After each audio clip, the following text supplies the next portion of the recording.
एक नहीं सैकड़ों हजारों मुकदमे दर्ज करा दें, फिर भी ये बात दबने वाली नहीं है, क्योंकि भाजपा की सरकार है, गाली देने वालों की जमात के साथ खड़ी है। रामचरितमानस की कोई प्रतिलिपि जलाई ही नहीं गई। दफ्तियों पर लिखे गए स्लोगन जलाए गए कि धर्म के नाम पर गाली देना बंद करो, धर्म के नाम पर महिलाओं का अपमान बंद करो, धर्म के नाम पर दलितों का अपमान बंद करो, धर्म के नाम पर पिछड़ों का अपमान बंद करो।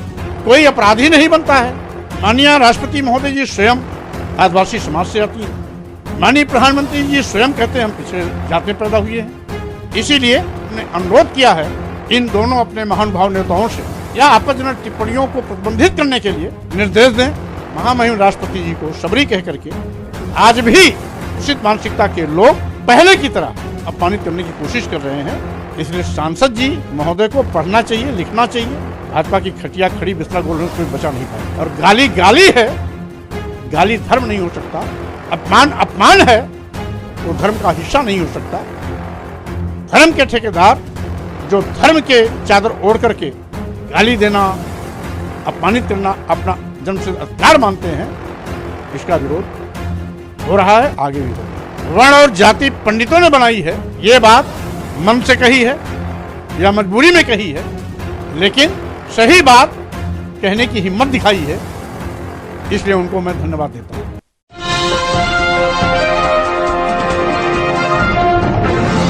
नमस्कार साथियों, आप देख रहे हैं नेशनल जनमत और मैं हूं विनीत।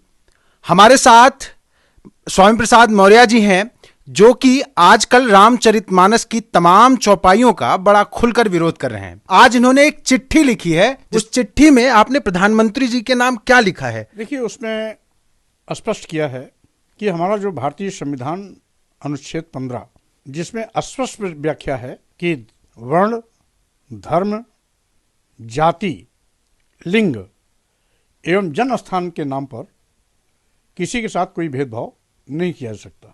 हमने देखा कि तुलसीदास द्वारा रचित रामचरितमानस की कुछ चौपाइयों के माध्यम से इस देश की समस्त महिलाओं, आदिवासियों, दलितों और पिछड़ों के सम्मान के साथ न केवल भेदभाव किया गया है, बल्कि उनको नीच, अधम, प्रताड़ित और अपमानित करने की भी बात कही गई है, जो धर्म के आचरण के विपरीत है। गाली धर्म नहीं हो सकता है। माननीय राष्ट्रपति महोदय जी स्वयं आदिवासी समाज से आती हैं। माननीय प्रधानमंत्री जी स्वयं कहते हैं हम पिछड़े जाति में पैदा हुए हैं, और इन्हीं से संबंधित ये मामला भी है। और चूंकि ये पूरा का पूरा मसला देश की महिलाओं, आदिवासियों, दलितों और पिछड़ों से जुड़ा हुआ है, इसलिए इससे संबंधित समस्या का हल भी देश के सर्वोच्च शिखर पर बैठे हुए माननीय राष्ट्रपति जी और माननीय प्रधानमंत्री जी के माध्यम से ही संभव है। इसीलिए उन आपत्तिजनक चौपाइयों के अंश को हवाला देते हुए हमने अनुरोध किया है इन दोनों अपने महानुभाव नेताओं से कि इस पर गंभीर चिंतन करें या आपत्तिजनक टिप्पणियों को प्रतिबंधित करने के लिए निर्देश दें, जिससे कि भविष्य में देश की महिलाएं, आदिवासी, दलित और पिछड़े भी सम्मान के साथ खड़े हो सके। इन 97% आबादी वाले महिलाओं, आदिवासियों, दलितों, पिछड़ों को अपमानित न होना पड़े, इस बात को सुनिश्चित करें। अभी जो है संसद में एक सांसद जी बयान देते हुए उन्होंने मोदी जी को राम और वर्तमान राष्ट्रपति को सबरी बताया। आज लोकतंत्र है। राजतंत्र में राजा और प्रजा का रिश्ता चलता था। आज लोकतंत्र है। लोकतंत्र में न कोई राजा है न कोई प्रजा है। इसलिए महामहिम राष्ट्रपति जी को सबरी कह करके आज भी दूषित मानसिकता के लोग पहले की तरह अपमानित करने की कोशिश कर रहे हैं। आज वो देश की प्रथम नागरिक हैं। इसलिए सांसद जी महोदय को पढ़ना चाहिए, लिखना चाहिए और तब ठोक बजा के बोलना चाहिए। अगर यही बात करते रहेंगे तो स्वाभाविक रूप से भाजपा की खटिया खड़ी बिस्तरा गोल कोई बचा नहीं पाएगा। आपके समर्थन में कुछ लोगों ने रामचरित की जो विवादित चौपाइयां थी उनकी एक फोटोकॉपी के जलाया लखनऊ में। उस पर विवाद मच गया। 2 लोगों पर एनएसए लगा दिया गया। जिन लोगों पे नेशनल सिक्योरिटी एक्ट लगा है उनके लिए क्या कहेंगे? उस एफआईआर में आप भी नामित थे। स्वाभाविक रूप से वो एफआईआर ही तथ्यहीन आधार पर लिखी गई। रामचरितमानस की कोई प्रतिलिपि जलाई ही नहीं गई। दफ्तियों पर लिखे गए स्लोगन जलाए गए। कोई अपराधी नहीं बनता है। लोकतांत्रिक तरीके से लोग अपनी बात कर रहे थे, यही मांग कर रहे थे कि धर्म के नाम पर गाली देना बंद करो, धर्म के नाम पर महिलाओं का अपमान बंद करो, धर्म के नाम पर आदिवासियों का अपमान बंद करो, धर्म के नाम पर दलितों का अपमान बंद करो, धर्म के नाम पर पिछड़ों का अपमान बंद करो।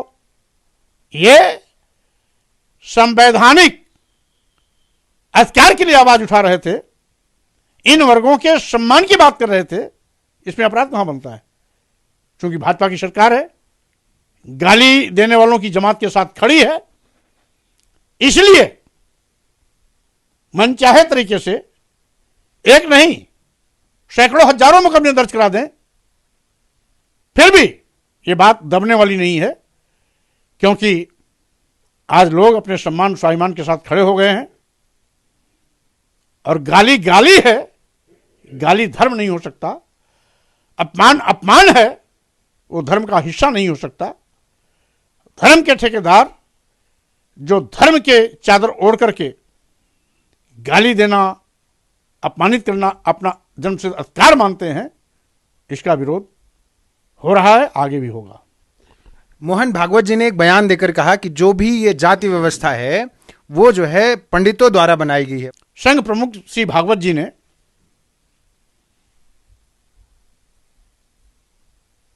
वर्ण और जाति पंडितों ने बनाई है, यह बात मन से कही है या मजबूरी में कही है, लेकिन सही बात कहने की हिम्मत दिखाई है, इसलिए उनको मैं धन्यवाद देता हूं। लोग कह रहे हैं कि यह मुद्दा भी आपसे भाजपा और आरएसएस छीन लेना चाहते हैं। यह मुद्दा तो कोई नहीं छीन सकता।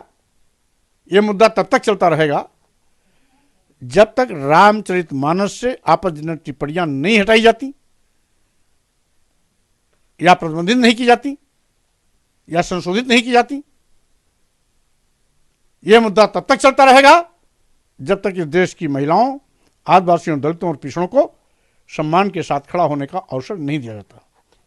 आज की लिखी गई चिट्ठी से एक बात तो साफ है कि स्वामी प्रसाद मौर्य जी सबको बता देना चाहते हैं कि समता और समानता की बात के सामने आपका जातिगत अहंकार, हजारों सालों से जो आपको विशेषाधिकार मिला है, वो नहीं टिकने वाला है। उसके खिलाफ लगातार आवाज उठती रहेगी। बाकी बने रहिए हमारे साथ। चैनल को सब्सक्राइब नहीं किया तो सब्सक्राइब जरूर करिए, क्योंकि आप ही हमारी ताकत हैं। धन्यवाद।